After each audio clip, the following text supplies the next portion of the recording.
still have some seats up here if anybody wants to grab it. If you guys can make your way from the bar towards the front. Going to go ahead and get started here in about 20 seconds.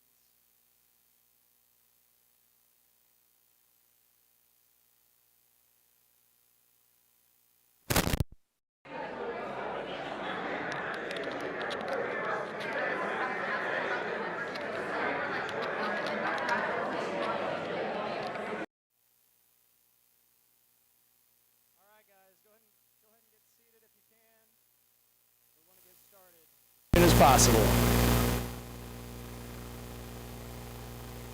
All right, guys, welcome to the Atlanta Young Republicans. In case it wasn't obvious, the largest GOP-affiliated club in the state of Georgia, and as of one of the largest YR chapters in the country, and as of 3 weeks ago, guys, we are the 2021 Young Republican National Federation Chapter of the Year. First in the nation, guys. If you are a board member of the Atlanta Young Republicans, could you stand up real quick? Let's give these guys that are standing or are going to stand. Those apparently, raise your hand. Yeah, we got some in the back. Guys, we would not have events like this. We wouldn't be Chapter of the Year. We wouldn't be one of the largest clubs in Georgia if it wasn't for our board members putting in the work. If you guys are interested in joining our board, helping us complete our mission, help Republicans get elected, grow the party, put on events like this, your first step is to become a member of Atlanta Young Republicans. You can do that. You guys saw Winslow in the back. Winslow, could you raise your hand? Winslow and the rest of our board members can help you become a member. If you do decide to become a member, not only can you join the board, run for one of our positions, you get the permanent name badge, you get reserved seating here in the front for our political events, and you get discounts to all of our paid events. Speaking of which, we've got a couple coming up that I want to tell you about. On September 9th at Vineyard Wine Market, it's our 4th annual membership wine and cheese event. Guys, if we could just quiet in the back, that would be fantastic. That is, again, at Vineyard Wine Market. It's in Smyrna on September 9th. Then on December 11th, we've got our signature Christmas party. Christmas, not holiday, Brad. It's a Christmas party. Sorry, Betsy. It's a holiday party. It's a Christmas party. So, guys, that is on December 11th. She's bringing the menorah, guys. We're going to have a Christmas tree and a menorah. We love it. All right, if you end up coming to both of those events, the membership wine and cheese event and the Christmas party, your membership will have paid for itself. Premium membership, it's $50. It doesn't matter how old you are when you join. As long as you're under 41, it's $50, and it's good until you turn 41. One-time payment. It's not a yearly thing. You can pay by the year if you'd like it. That's $30, but we have premium membership. It's $50 one time, good until you're 41. If you become a member tonight, it will have paid for itself by the time you come to the Christmas party, so it's kind of a no-brainer. If you're over 41, we've got a membership for you as well. If you decide that you want to support Atlanta Young Republicans, one of our emeritus members, you can join as what we call a emeritus member. That's for those 41 plus. You still get the name badge, you still get discounts to our events. Obviously, you can't run for the board. We can't count you as an official member when we report up to YRNF, but you are still a member, and we love having you at Atlanta Young Republicans. And so we would love to have you guys join. Let's see. Oh, last thing. Prices are actually going up. After the wine event next month on September 9th, prices are going up to $65 for a premium membership and $100 for emeritus members. So tonight is really your last chance before that meeting or that event to join at the lower rate. The ideal time to join is tonight, guys. All right, so with all of that said, I'm going to introduce our speaker for tonight. He is the editor-in-chief of the Babylon Bee. Are they satire, or are they a far-right misinformation site, as the New York Times recently called them? And then they had to retract it.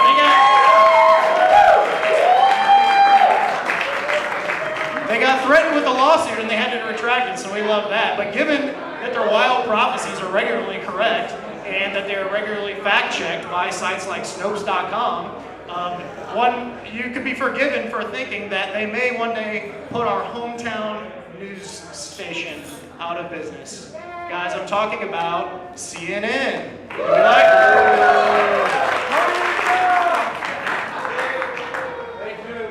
That's right. I'm actually kind of surprised you guys cheered for CNN. I would have thought a different reaction, but maybe this isn't the Young Republicans. Putting them out of business. Yeah, that was going away. That's right. All right, guys. So you may tune in because of their correct headlines, but I think probably a lot of us tune in and read the Babylon Bee because, frankly, it's just downright funny, right? And so when it comes to conservative comedy, our speaker tonight is not just a man, he is the man. Join me in welcoming Kyle Mann.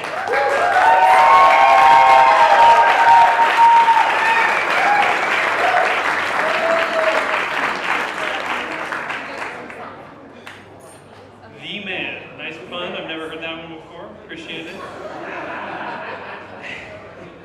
So in the year 1911, G.K. Chesterton wrote, "Satire has weakened in our age for several reasons, but chiefly, I think, because the world has become too absurd to be satirized." And that was over 100 years ago. Feels like maybe this year is even crazier than it was all the way back then. People ask me all the time, as someone who writes fake news for a living, who writes comedy for a living, I guess I'm kind of a journalist, maybe. I got put on a journalism panel one time. You know, I'm sitting there with actual journalists, and I don't know how I landed on that. But people ask me all the time if my job, you know, oh, your job is easy, right? Your job is, isn't your job a lot easier because things are so crazy? And it's kind of like yes and no. Writing satire, writing comedy in 2021, especially political comedy, is a target-rich environment. It is very much shooting fish in a barrel a lot of the time. But at the same time, the real struggle is you have to write satire that is crazier than real life. Our most difficult competition is not The Onion or Saturday Night Live. It's, you know, Joe Biden. And so we kind of have a hard time. You know, we write an article. By the time we get a Photoshop done, it's already come true, and we have to scrap it. It's so bad that the founder of the Babylon Bee sold it a few years ago, and he created a real news site called Not the Bee, where all he does is takes the real headlines and reports them and says, "This is not the Babylon Bee. Can you believe it?" So that's kind of the culture that we find ourselves in. I started writing for the Babylon Bee the day it launched on March 1st, 2016, 5 years ago, and just in that short span of time, I mean, in 2016 it felt crazy, like Donald Trump was running for president, and we were just like, this is insane. And then he won, you know? I was like, what the heck is happening? So 5 years later, it just feels like an even crazier environment. Let's look at a few Babylon Bee headlines, and let's see how close to reality they seem. Here's the first one. CNN praises Taliban for wearing masks. There you go. Widely shared as real news and fact-checked by Snopes. Here's another one. Trump sneaks back onto Twitter by disguise himself. That's Taliban.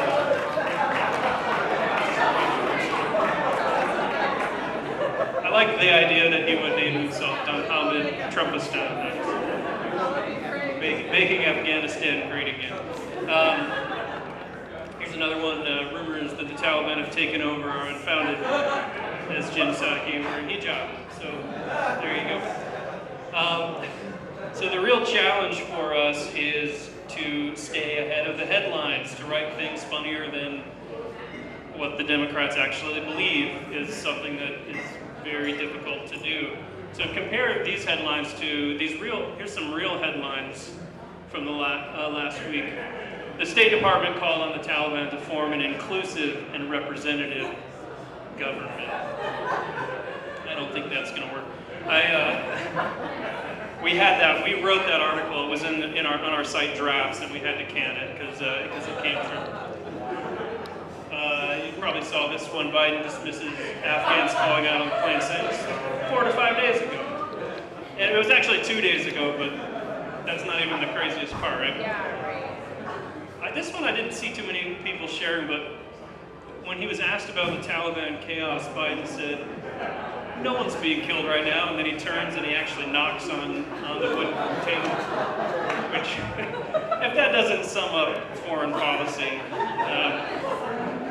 just to turn and knock on wood and hope it all turns out all right.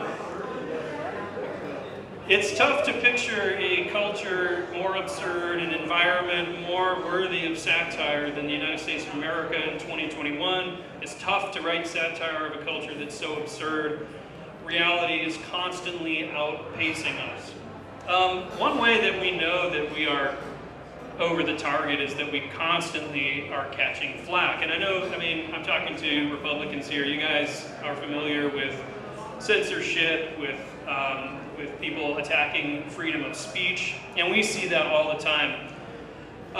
So this first started, we got fact-checked by Snopes a few years ago, and I had just quit my job in the construction industry. I was a sales guy for construction materials, very exciting, and I decided to quit and write satire for some reason. And I got a notification on my phone that our Facebook page was going to be deplatformed and demonetized because we shared fake news and we were deceiving people, and that's not allowed on Facebook. And this is the story. Next one. This is the story that we shared that was nefarious. Fake news. And I've still never seen any evidence that anyone thought that was real. It was so crazy that we could write a story that CNN is spinning the news. Still, if you search Babylon Bee CNN washing machine story, the first result isn't even our article. It's Snopes' article, and it says, it makes it funnier because, to be honest, it's kind of it's like a boomer joke, you know? A little boomer humor. Yeah, boomers, yeah, we got the boomers in the crowd tonight. I say that with love. I love boomer humor. But as a little sneak peek for you. But it was just crazy. It's crazy to me. If you search it, it says, did CNN actually purchase an industrial-sized washing machine to spin the news? Fact check, false. It's just like, it makes the joke so much funnier to me than it would have been. Here's some more that were fact-checked by Snopes.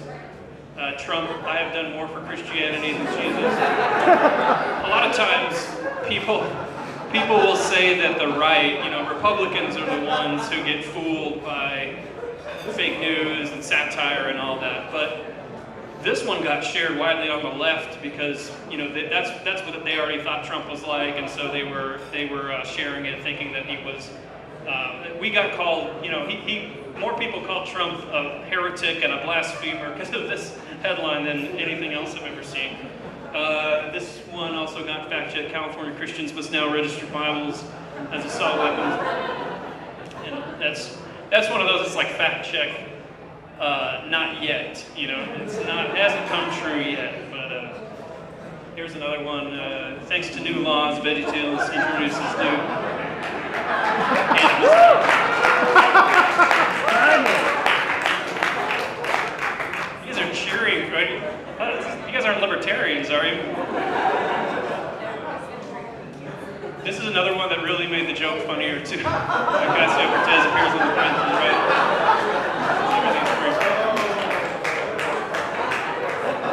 Now this one was really funny to me because Snopes went all out on the fact check. They called the prices right. They went through a bunch of Price is Right episodes to try to find it. They ended up we pasted her head on someone else's body there, and they went and found the actual episode and did a side-by-side, very forensic investigation. They went very CSI on this one, so that your grandma would not be tricked into thinking that Ocasio-Cortez went on the Price is Right. Here's another one that got fact-checked. Pope Francis says COVID vaccine will now be required to enter heaven. I don't know, no comment on that one. There's one you guys will probably like. Disney CEO to avoid filming among depraved, immoral people, we are moving all our Georgia operations back to Hollywood. Again, it's not really, they fact-checked it as false, but That's essentially just real news. Yeah, so we found that when comedy and entertainment and art is saying something true, a culture that doesn't believe in truth is going to be the one that's pushing back the hardest against you. We have had powerful institutions come after us. We get criticized a lot. You know, people will say, "Oh, you guys punch down in comedy." If you guys are familiar with like the punch up, punch down dynamic, you know, there's only certain groups you're supposed to make fun of. Well, we're getting attacked by, you know, government officials. We're getting attacked by big tech. We're getting attacked by the media. You want to talk about powerful institutions when really we're a website that started in a garage and we're just guys who wanted to tell jokes. And it was pretty amazing to me to see some of the attacks that I'll show you in a second here.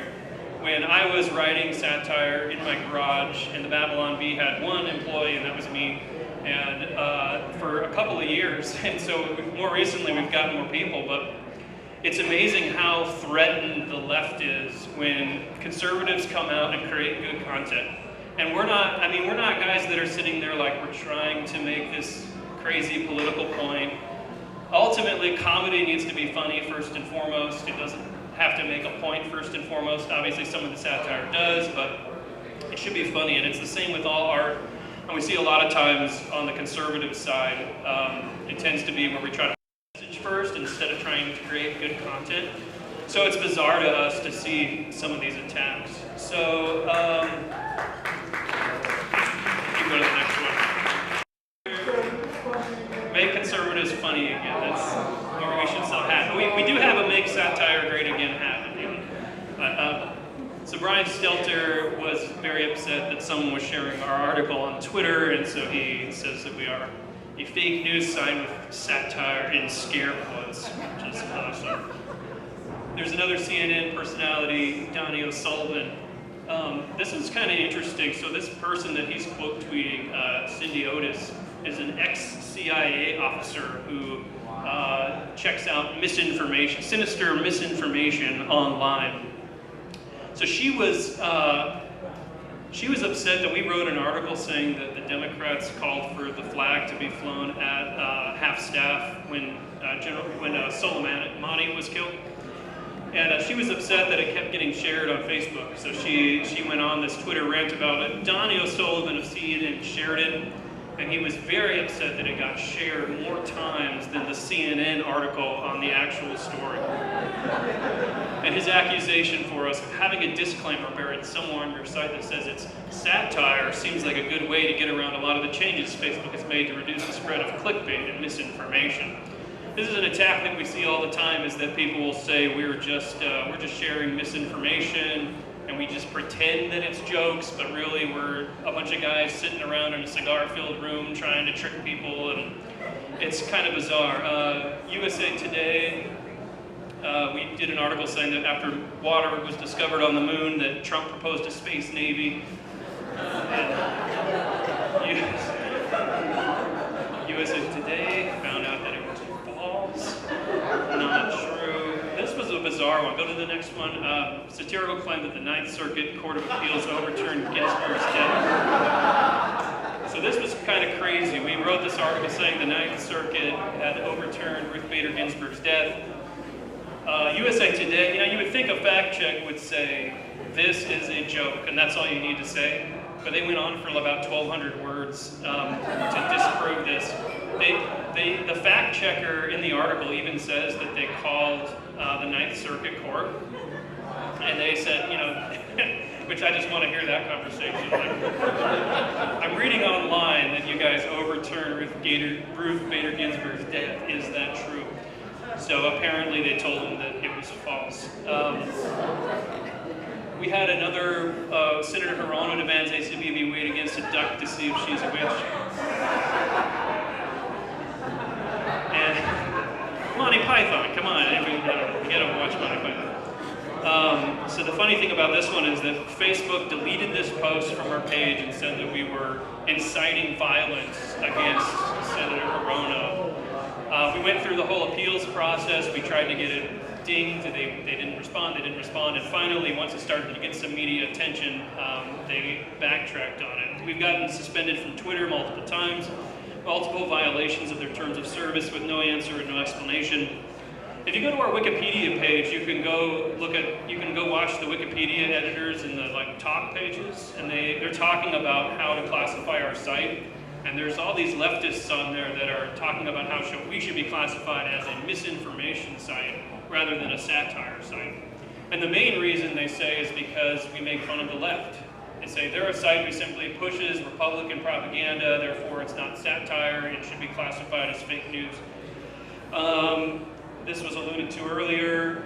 Oh no, that's the same one from the Herona one. You can do the next one. This is a New York Times article. Facebook often dealt with far-right misinformation sites that use satire claims to protect their presence on the platform. For example, the Babylon Bee, a right-leaning site, sometimes trafficked in misinformation under the guise of satire. So again, this is very funny as a guy who's, I wake up in the morning, I put socks on, I go downstairs, I make coffee, and I write jokes in my garage, and the New York Times is freaking out about it, which is just fun. But this is what we see a lot, and I'm sure a lot of conservatives in here have seen the same thing, is that this becomes kind of a self-fulfilling prophecy where the New York Times will reference the USA Today fact check that says that we're far-right misinformation, and they'll reference the Snopes one, and then Wikipedia uses that to classify us as misinformation. And then when Facebook is deciding which sites to suppress and ban, they look at those things. Even though it's kind of a dark time for satire and comedy, we find a lot of encouraging things. We see young people especially are pushing back and fighting back against a lot of the political correctness. The comedians who are really filling the space right now are the ones who are willing to make fun of both sides, the ones who are willing to go in for the jugular, no matter if it's someone on the left or on the right. The reason the Babylon Bee took off as fast as it did is because we were willing to make fun of both the left and the right. And at that time, a lot of the late night comedians were just doing their orange man bad shtick night after night after night. It just came off as this bitter, mean commentary in a lecture. No one wants to hear a political lecture when they watch a late night show. So what we found is that there's this huge opening. So 50 or 60 years ago, Christians, I'm a Christian, and the Babylon Bee is founded as a Christian website, and 50 or 60 years ago, Christians were kind of the fuddy-duddies, and they'd be judging all you guys for drinking beer here at the brewery. I still can't tell my mom that I'm at a brewery right now, but it's been interesting because and honestly, that made Christians a great target for jokes and satire, because the guy who's not laughing at himself needs to be laughed at.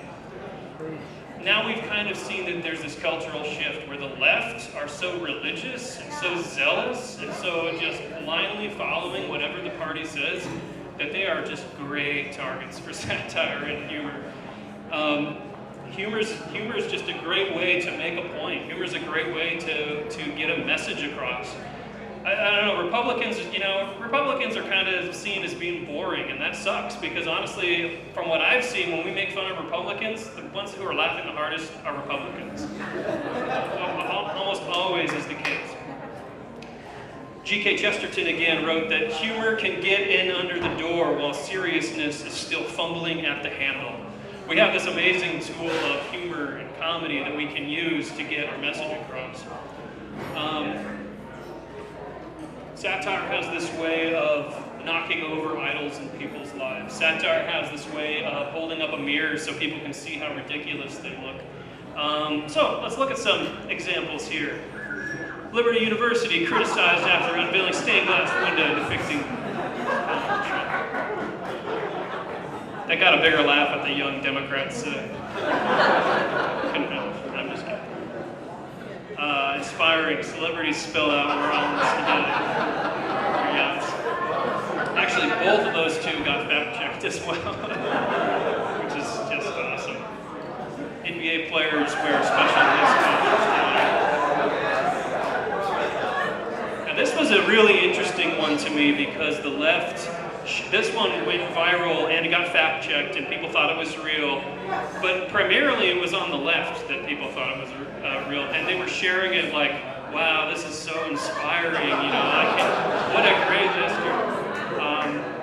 There was that women's magazine, Marie? I just tried to say Marie Claire, the editor of that one. I think maybe in another country shared it as though it was real. So that was wonderful. Lots of blue checks on Twitter. Thought it was real. Here's another one. Biden cuts hole in mask so he can smell.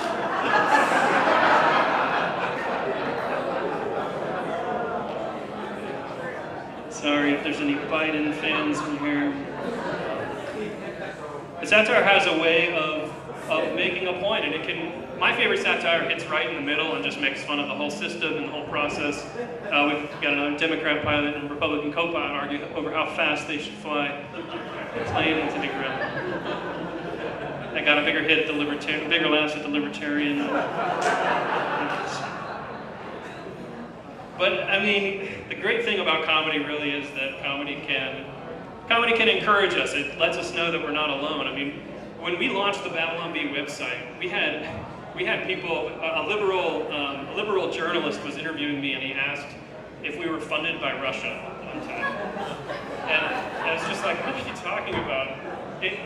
We bought a web domain for $50, and we were two guys in our garages just writing headlines, and that's how the Babylon Bee launched. It was just overnight viral sensation.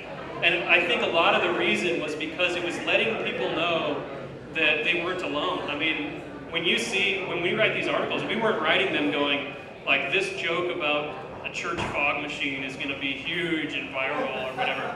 We were writing them going, like, this is funny to me. I'm writing something about my own past, my own experiences. And we found that it was a real lightning rod where people rallied around it and realized, hey, these people are making fun of Republicans, but they don't seem to hate Republicans.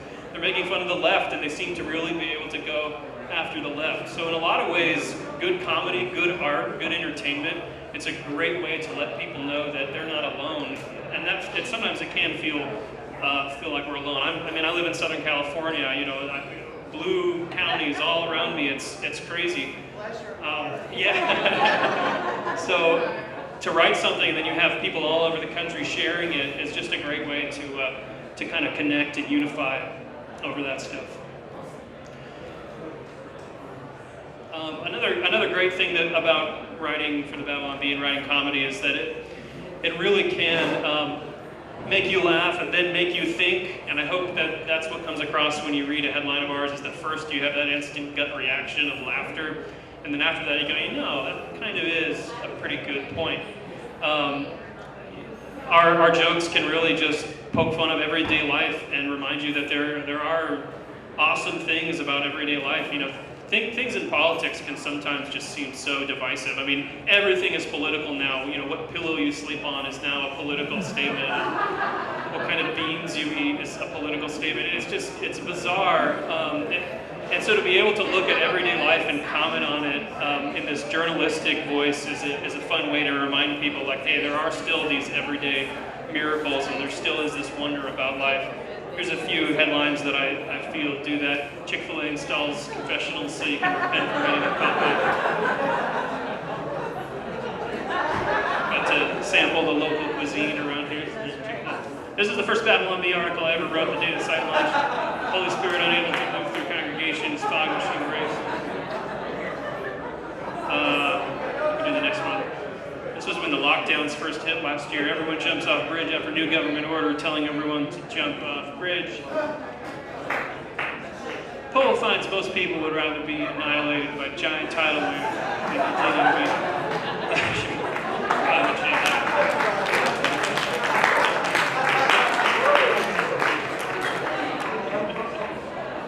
Bring on the tidal wave, I say. But what we found is that the people who push back the hardest against our satire is people who have some kind of hypocrisy in their lives or some kind of cognitive dissonance with their worldview, and they don't like that we're pointing it out. And I think that's a lot of what the pushback comes from. Yeah, we'll have people criticize us and say, you know, you're going after the left, you're tricking people into thinking that the left is doing this or that. And honestly, if somebody gets fooled by an article of ours, it's usually more of an indictment on the fact that we're writing something that's within the realm of plausibility for that person, than it is that, like the one about General Soleimani and like the Democrats call for the flags to be flown at half staff.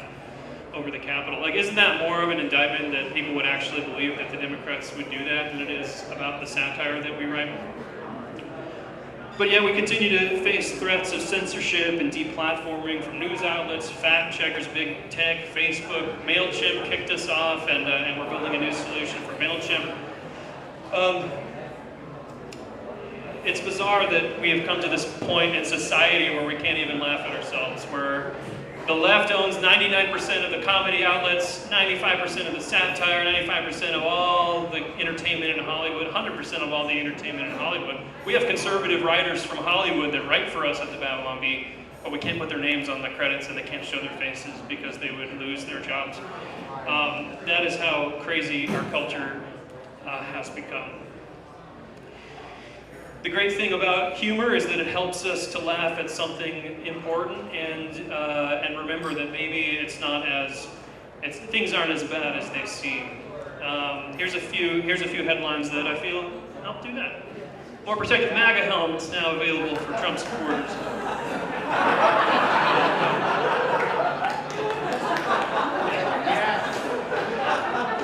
I should have brought those with me and set up a booth. Would have made a killing. Genius Trump nominates Joe Biden to Supreme Court, forcing Dems to accuse him. Classic. Always good to laugh about that. There's another one. Anti-wall extremist, the Kool-Aid Man.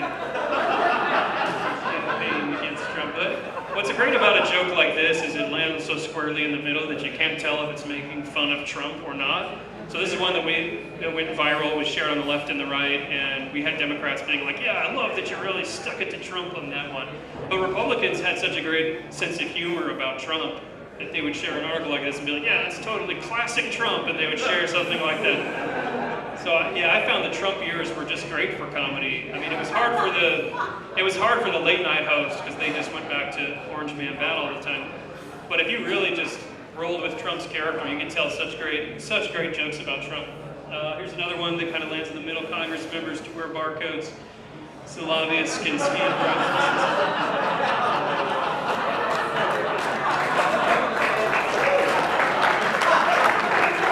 No Congress people here, are there?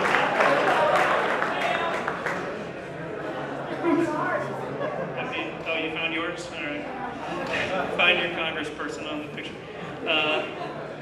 Walmart now requires all shoppers to wear pants.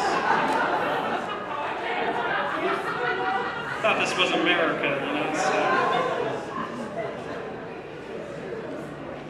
So just to kind of close it off, I know we've had fun laughing at some Babylon Bee headlines and hopefully giving you a good behind the scenes on kind of what goes into one of these. I mean, it's a fun environment just to be able to sit around with a group of like-minded guys and kick around this kind of stuff. But the cool thing for young conservatives is that there is room in the conservative market for this kind of stuff. There is room to create good content, good comedy, good entertainment, good art, movies, shows. There is so much of a thirst for it right now. When the founder of the Babylon Bee launched the website, he had no idea that overnight it was going to become his full-time job and his career was set for the rest of his life because he saw this need for young conservatives really, to see comedy written from their perspective, comedy that doesn't hate them. You know, it's so frustrating to watch a Netflix show now and you know that, the Christian or the conservative is going to be the idiot or whatever. There is a real thirst for this stuff. So if you're at all interested in creating art, entertainment, music, whatever your thing is, I mean, go out and do it. There's ways to go out there and build our own systems. We at the Babylon Bee established our own subscription platform for people to subscribe and support us, and that's kind of one way that we've been able to break away from suppression. We even built a social network on the back end of our site for subscribers, so because hey, Facebook's not showing our content, we're like, screw them, we're going to build our own social network. So that's what we need to do, I think. We obviously have to work within the system, but at the same time, we're going to be simultaneously building things outside of it. So I hope that was a good speech.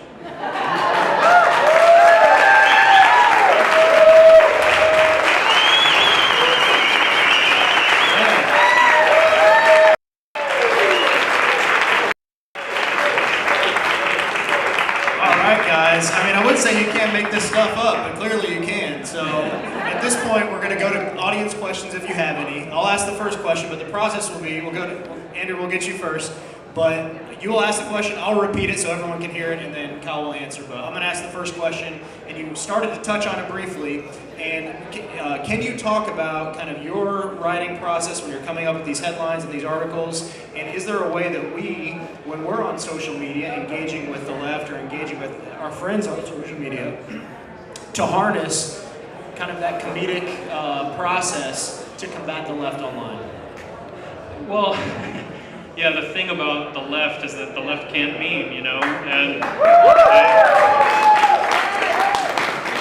the problem with the way that the left does memes is that, like I said before, they're so self-serious, you know, and I think a great way to write good comedy, whether you're replying to a message on Facebook or you're creating a meme or you're writing a satire headline, is really to not take yourself seriously.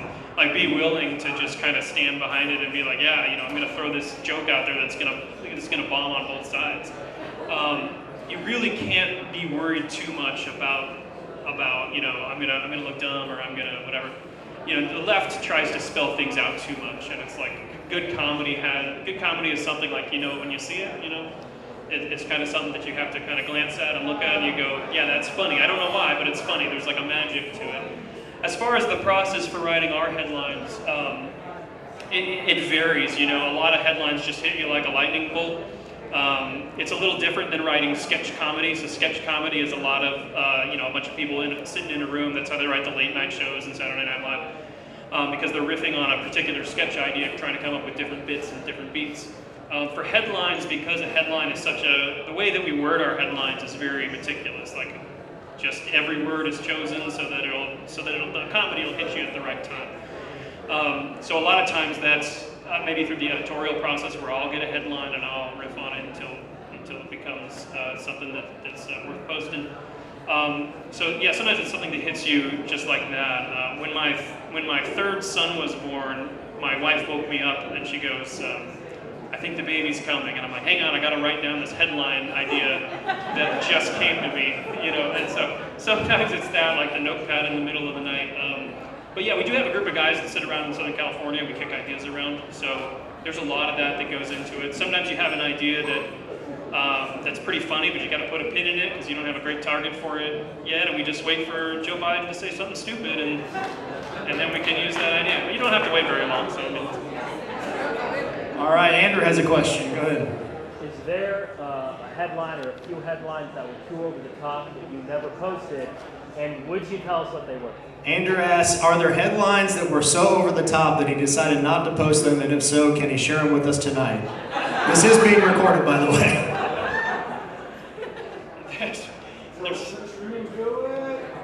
There's hold on a second. I have a list. Can I get a trigger warning first?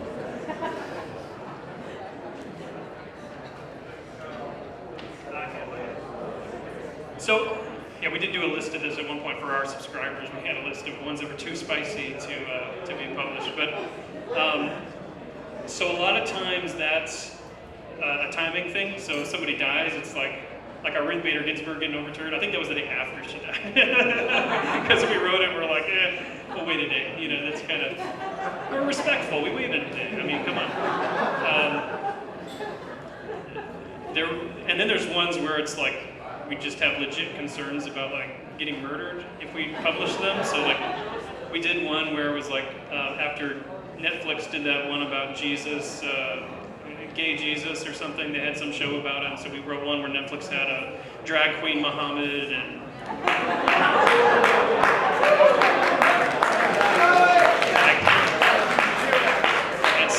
that stayed in the drafts folder. Well, honestly, we didn't want Netflix to get murdered or something, you know, like we're like, oh, you know, if that got started to get shared as real or something. So yeah, it's constant, and most of the time what it is it's not a headline I can point to, like we didn't publish this one, but it's ones where it ended up turning into something else because we just iterated it on it and turned it into something that we could publish. So if that makes sense. All right, I saw Evan. Evan, did you have a question? Well, I wanted to ask what the edgiest headline ever released. Evan asks, what is the edgiest headline that he's ever released? Ever. Ever. Can you publish it already? The edgiest headline. Well, so the weird thing is that the ones that are really edgy don't do that well. They don't get shared that much because they're so edgy that people don't want to click share. You know, it's like, ooh, that's funny, but I can't share it. We just did one. Oh gosh, I can't say this. We just did one where the people at the Afghan airport refused to ride home on Spirit Airlines.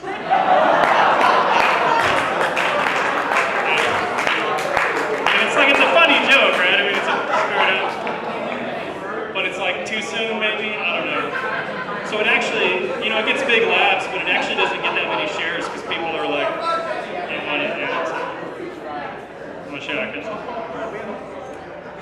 We have a question from Martin who hold on one second, Raquette. We have a question from Martin who wants to know about people that you've recruited from Hollywood. How did they find out about I them? mean, do they come to you or you recruit them? Okay, so for the most part, my writing partner at the Babylon Bee is Ethan Nicole, and he had a show on Fox called Axe Cop, and he drew a comic called Axe Cop. And he wrote on Veggie Tales, and he wrote on some other stuff in Hollywood like Teen Titans Go. And he was kind of a borderline out Republican, so now he's at the point, now he's publicly with the Babylon Bee, so now he's out of it, he's not going to get any more work there. But he knows the underground network of people, so they know him and they know like, hey, so he kind of says that in Hollywood what it is if you're in a writer's room and everybody's talking politics, the one guy who's not saying anything is the conservative. And so that's kind of how you find each other, and then afterwards you go up and you're getting coffee or whatever, and you're like, so you too, you know, that's that's kind of how they find each other. So, but we do get people just randomly emailing in like, hey, I write on this sitcom, but I can't tell anybody that and they want to write a headline. So, yeah. All right, Danielle. At any given time, like how many writers do you have? How many headlines do you have going on, like kind of in drafts? Danielle asks, at any given time, how many writers do they have working on headlines, and how many headlines do they have in draft? We have a core group of around, I want to say 6 or 7 writers. Most of them are like dentists and construction salesmen and doctors and just random stuff all over the country, and they just send in headlines all the time. So we have a little group chat where we'll pitch that kind of stuff. As far as headlines, yeah, that's tough to say because we probably have a good couple hundred headlines that are in the drafts folder that have not been published. You know, I don't know if those will ever see the light of day or not. On a given week, we might pitch 300 headlines to come up with what we put up on the site. And that's just a general rule of writing comedy is you write 100 times what you publish. So if you want to be a better writer, just write a bunch of crap and eventually something good will come out of it. All right, Raquette. Have you thought about doing it in Spanish? Raquette asks if they've thought about doing it in Spanish. You know, I don't remember. There might have been a guy who wrote in to ask if he could. This happens with a lot of languages, is that people will ask if they can translate it for their country, and we usually say yes. So I don't know if maybe I just haven't seen anybody offer. You know, we would need somebody to actually sit there and do all the translations. So. Yeah, we get it from other. Yeah. Are you volunteering? All right. What other? Skylar. Do you diversify your hosting so that they can have black throughout like they did? Skylar asked a technical question. If Babylon Bee diversifies their hosting, I guess assuming their website, so that they can't get canceled by a hosting company. We did do that. We run our own server, but it's still, I mean, your DNS provider, all kinds of different ways that, Cloudflare could kick us off. There's all kinds of different checkpoints that we could get killed at. So we're trying to break away as much as we can to our own thing. At the ultimate level, they could just cancel your payment. Your payment processor can cancel you. And there's only like a couple of them in the world, really. It all funnels through a couple different payment processors, and that's the scary thing. But I mean, we could just start printing a newspaper, and you guys can hand us dollar bills for it or something if we need to. We'll go door to door, man, if we need to. Yeah, we'll do it. All right. Other questions in the back? I can't tell who it is. Did you ever have any headlines that you came up with Kelly asked, did they ever have headlines that they were going to publish, but then before they published them, it came true? That happens a lot. It happens, I mean, almost too many times to count. We'll come up with something like, oh, this... We wrote a satirical article. There's a certain song that's like an abbreviation for something. Yes, I know it. Yeah, that one. And yeah, we did a whole article about like that they're going to do a Kids Bop version of it, and then it happened.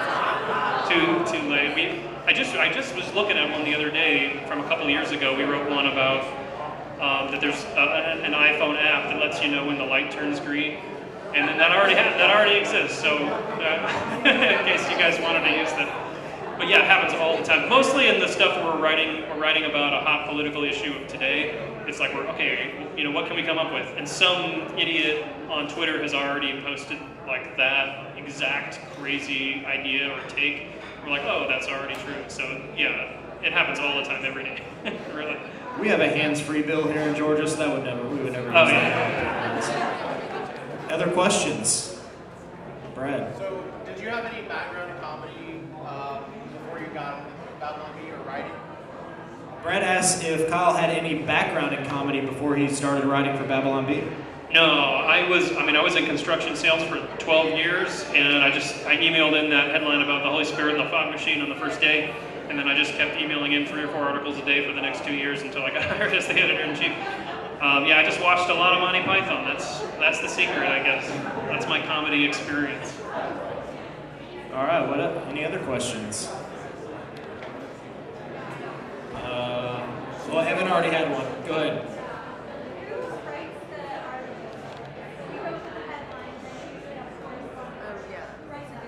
So the question is, they have the headlines, which you guys saw in the presentation, but they also have a corresponding article, and she wants to know who writes the article.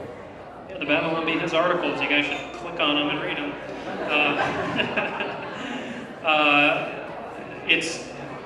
We really don't have like a crazy huge organization. So some days I may write every headline, every article, and do every Photoshop.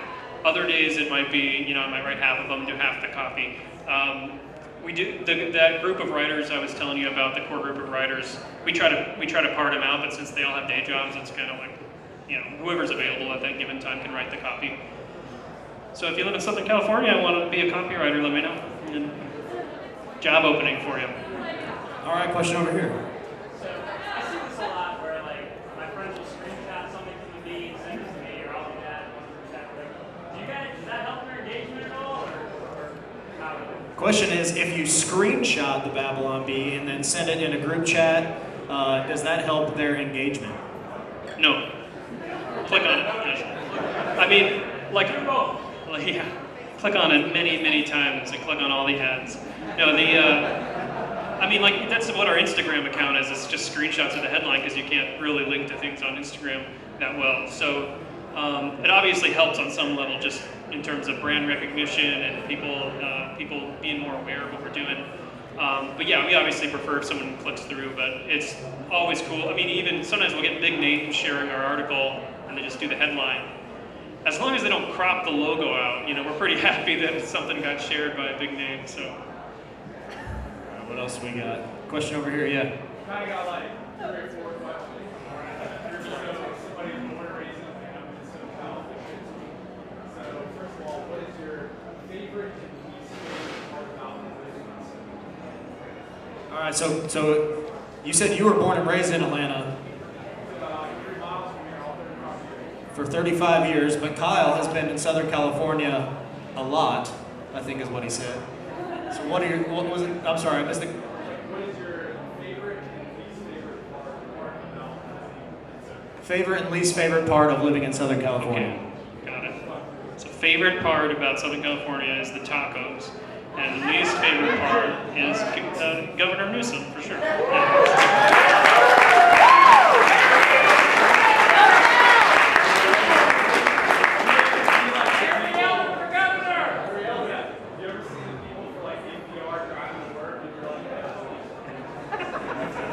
No. you repeating that one. All right, in the back there. So who are you supporting for the write-in governor on the reelection? Who is he supporting for the write-in governor in California? Recall. I'm probably going to vote for Elder. Come on! As long as it's not Newsom, I'll be happy. Well, you have Brad. to be recalled is the first question. Right, yeah. And then That's whoever right. gets the Right. most votes. Anyone but Newsom. Brad. Where did the name Babylon B come from? If you didn't hear that, the question is, where did the name Babylon B come from? Yeah, so in the Bible, Israel was in exile in Babylon for many years, and as Christian conservatives, we feel like we're in exile a lot of the time in America in the current year. So that's kind of the idea, and then B was just a good sounding word, like Sacramento B or whatever. And hey, it's got a stinger, so that works for us. Yeah. All right.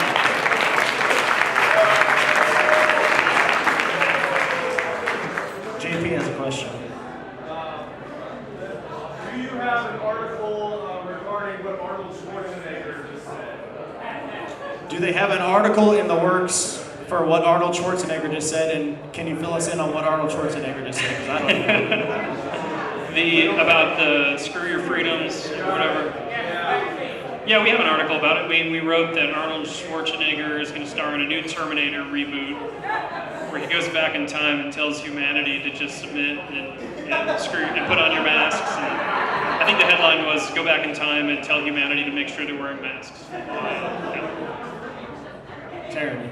I just want to bring your attention to Kristen back here, who is also, Kristen I just met a little while ago, but she is your, She is a copy editor for us. yes, and she came up here from Macon, Georgia. So welcome, Georgia. You got All right, local we've got a team all over. Who's Kristen? Raise your hand, Kristen. All right, Kristen. Welcome to AOL. We'll have her back. I think much in the same way that I kept emailing in headlines, she kept emailing in typos. And so eventually we just hired her. But I've got one of those for our AYR emails too. It's Alan English. I don't know where Alan is. He finds a lot of stuff. Thought I was pretty good at it. There he is. All right. Any other questions? Hold on, Skylar. Does anybody else that hasn't asked a question have one? You were saying a position was open. Can you do that? Hold on. We got somebody that hasn't asked a question yet. You guys do all your Photoshop in-house? Do they do all of their Photoshop in-house? yeah, so we do it the day that the Babylon Bee launched. We decided to download Photoshop and learn it. So that's how that started. But yeah, so Ethan Nicole, my writing partner I was telling you about, had a ton of Photoshop experience. So any of the really crazy ones, like where we have Trump retaliates against the murder hornets with the kamikaze bears, and the bears are on rockets. I will tell, that guy's crazy. I will tell him, like, I just need a picture of a bear on a rocket. And he will put like 27 bears all going over the Great Wall of China, and it's just like insane. So that's just a great resource. But yeah, they're all pretty much in-house. We have a couple of Photoshoppers. We've tried to get in a few on Fiverr or whatever, and it was a disaster. All right. Winslow's got a question. Is this your full-time job? Winslow wants to know if this is Kyle's full-time job. This is my full-time job now, yes. I did it part-time, like I said, just emailing in 3 or 4 headlines a day for 2 years. Then I quit my job in the construction industry, and I said I'm going to become a writer. A Christian entrepreneur named Seth Dillon bought the Babylon Bee in 2018, which is 2 years after the site launched, and he gave us enough capital to hire me, basically. We didn't, because of the Facebook suppression and such, we didn't really know how we were going to pay actual employees. And so since then, since we've launched the subscription service, we've been able to actually get real employees. But yeah, I do this now. This is my full-time job. Give you a chance to plug. How much is a subscription, and how many subscribers do you have? Yeah, we have upwards of 25,000 paying subscribers on our site, and it's anywhere from $5 a month to. We introduced the Elon Musk tier because Elon Musk was following us on Twitter. You know, you get sponsor for millions of dollars. He didn't bite though, so that was very disappointing. But yeah, anywhere from $5 a month to people who will pledge custom amounts or give contributions. What do you get for that? So what's What do you get for that? the question is, what do you get for your $5 a month? You get the satisfaction of knowing that you're helping out. No, just, but that honestly, that is the main thing that people subscribe for. Is like when the New York Times came after us, we just sent an email to our subscribers, and we just got thousands of subscribers and just one-time donations. It was incredible. The outpouring of support every time something like that happens. But yeah, we do have access to our social network. We have a comment section on our site that's crazy and a lot of fun characters on there. It's really like become just a great place to hide from all the crazies on Facebook and Twitter. And then we do have a podcast every week, and we have exclusive section of the podcast just for subscribers as well. So when you subscribe, you're paying for Kyle's California taxes. That's what you're paying. You're indirectly paying Governor Newsom. We've got a headline suggestion. No, one of the benefits of being a premium level subscriber is you get to pitch us headline ideas. It was a genius business move. Pay us to write for us. All right, Andrew. Kyle, when are you planning on moving to Georgia? I'm just getting out of California. When is he planning on moving to Georgia? Well, I walked out this morning in a dry shirt, and yeah. It wasn't even bad. All right, any other questions? I'm not sure what time it is, so it's probably about time to wrap up. And we can squeeze one or two more in if somebody has a question. What's the best way to support Babylon Bee? Like, Question is, what's the best way to support Babylon Bee? I'm sure it's subscription, but do you guys have merch? Yeah, subscription. We have merch at shop.babylonbee.com. We, of course, even people who don't pay and subscribe, we just appreciate clicking on the articles, sharing the articles. That's the biggest thing. Jess has a question. Tell us a little bit, like something outside of the obvious about the process for your team for monitoring censorship and just being aware and like being able to react quickly and tracking that data. So the question is, how do they monitor censorship? That I assume that their articles are being censored. It's very difficult, and it's pretty nefarious the way that Facebook and Twitter have been doing it, because it's really easy to recognize and fight censorship when it's like they banned us, or they deleted our post, and you can clearly take a screenshot and show. But we had a massive traffic dip, right at the time of the election when they announced that they're going to start fact-checking anything about the election and election security. And it was pretty clear that our URL was suppressed just for making jokes about election security. And so that's the hardest part, is that how do you lodge a complaint with Facebook that, oh, my article is not getting enough clicks? Like, that's not something that's really tangible. So that it does seem, I think Facebook knows that every time they try to censor us, it just blows up in their face. So they've kind of turned to this more subtle way of just suppressing posts. So yeah, it's something that we definitely keep an eye on, and we're constantly tracking through analytics and all that. But yeah, you just got to be vigilant about looking for that kind of stuff. There's not really a science to it beyond sounding the alarm when something happens. We're really lucky because we do have such a large platform that when something happens, we can just start the sirens, and we have a lot of fans who have tons of followers that will share it, and retweet it. And there's a lot of smaller conservative sites that get crushed, and they don't have that kind of recourse. So we are a little luckier in that respect. Alan's got a question. When are you going to expand into video sketches? When are they going to expand to video sketches? I'm glad you asked, because we already did. If you go to our YouTube channel, youtube.com/thebabylonbee, we have some of those aforementioned Hollywood writers are writing some absolutely hilarious sketches with us. We had the article we wrote about the motorcyclist who identifies as a bicyclist and wins the cycling world record. And we did an inspiring sports documentary about that.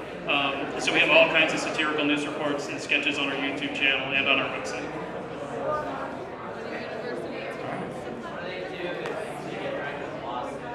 What do they do when they get threatened with a lawsuit? Well, again, the blessing of having such a large platform is that being able to amplify that is a way that we can fight back. With the New York Times issue, that wasn't them suing us, but that was them calling us misinformation.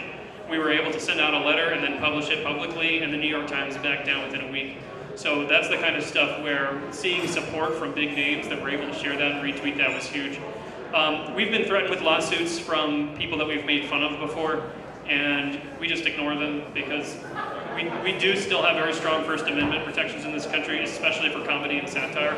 Almost no lawyer will take on a comedy and satire case. All right, we're going to go last question to Alan English.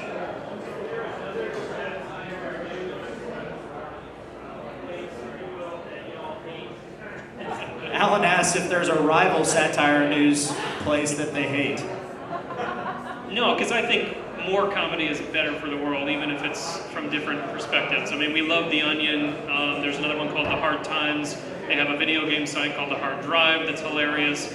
I mean, the thing about when you about reading a satire headline that you didn't write, or looking at somebody else's comedic work, is you know how much blood, sweat, and tears went into that one simple headline. So you really respect it.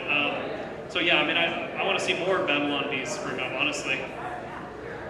All right, guys, let's give Kyle a round of applause.